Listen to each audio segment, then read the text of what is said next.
Kush është njeriu më i fuqishëm në Ballkan sipas Halil Matushi? Hajde ta ndëgjojnë ase për kën ka thonë, pastaj i këm do fjalë për këtë pjesë. Edhe pse besoj që e dini për kën ka thonë.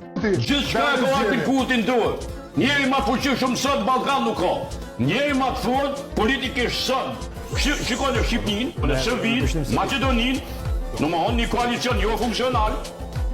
Molizi ashtu kështu. Nuk ka shumë asi, Bosnia me shumë probleme.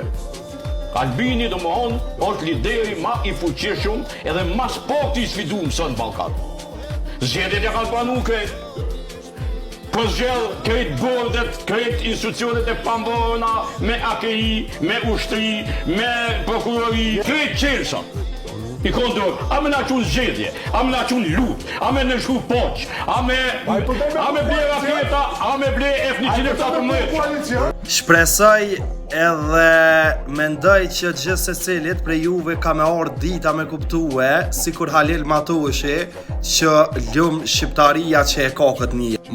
Ballkan është pak, se menoj unë kejtë botën që është një pej politikanëve më të mirë e më të sigur që e ka pas kjo bota ju në dash. E që besa dhe shqiptaria ju në dash. Shpresoj edhe po lutna për këtë pjesë, inshallah bohëm Shqipëri sa më shpejt. Edhe në krye me pas këtë kingo. E ty Halil Matushi, bravo që e ke kuptu të vërtetën, sepse ma mirë vonë se kur. Edhe juve që nuk e keni kuptu e shpresoj që sa më shpejt e kuptoni këtë pjesë. Ju rujt Zoti prej çdo të keqe. Edhe që besa në e rujt Zoti Albin Shqiptarin.